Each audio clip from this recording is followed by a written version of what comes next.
हाथी और सियार। आज हम सभी कहानी सुनेंगे चंदनवन की। चंदनवन एक विशालकाय जंगल था। उस जंगल में सभी प्रकार के जानवर रहा करते थे। उसी जंगल में मोती नाम का एक हाथी भी रहता था। मोती हाथी का शरीर काफी बड़ा था। एक बार चंदनवन में दूसरे वन से घूमते घूमते एक सियार आया। सियार ने जब मोती हाथी को देखा तो सियार के मुंह में पानी आ गया।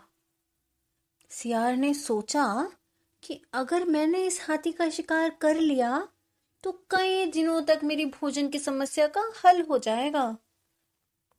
यही सोचते सोचते सियार हाथी का शिकार करने की योजना बनाने लगा। अचानक से सियार के मन में एक काफी अच्छी योजना आई। वह हाथी के पास गया और उसने हाथी से कहा, हाथी दादा, हमारे जंगल में कोई राजा नहीं है। हमारे जंगल के सभी जानवर चाहते हैं कि कोई बड़ा और समझदार जानवर हमारे जंगल का राजा बने। आप तो बड़े भी हैं और समझदार भी, तो क्या आप हमारे जंगल का राजा बनना पसंद करेंगे? सियार की बात सुनकर हाथी खुश हो गया। उसने राजा बनने के लिए हाँ बोल दी। इस पर सियार ने हाथी को अपने साथ साथ चलने के लिए कहा। हाथी राजा बनने की खुशी में झूमते झूमते सियार के साथ जाने लगा। सियार हाथी को एक ऐसे तालाब में ले गया जिस तालाब में दलदल था। सियार ने हाथी से कहा कि राजा बनने से पहले आप क्यों ना थोड़ी देर आराम कर लें और स्नान कर लें। तो हाथी भी राजा बनने की खुशी में तालाब में नहाने के लिए उतर गया। जैसे ही हाथी दलदल वाले तालाब में उतरा, हाथी के पैर दलदल में धंसने लगे। उसने सियार से बोला, ये तुम मुझे कैसे तालाब में ले आए? मेरी मदद करो, मेरे पैर दलदल में धंसने लगे हैं।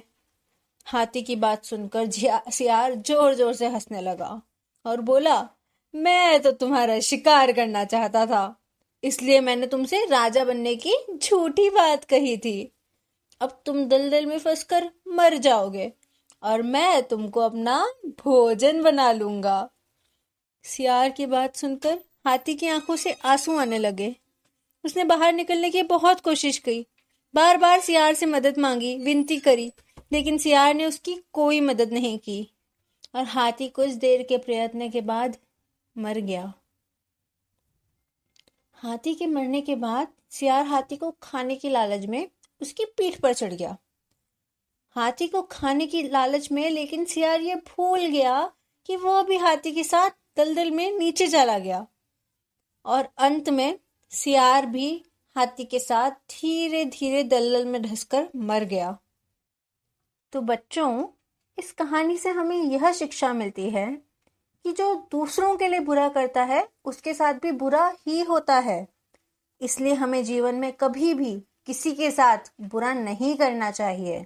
अगर हम किसी के लिए बुरा करते हैं तो हमें भी अपने साथ ऐसा ही होने के लिए तैयार रहना चाहिए, क्योंकि बुरे कर्म का फल हमेशा बुरा ही होता है।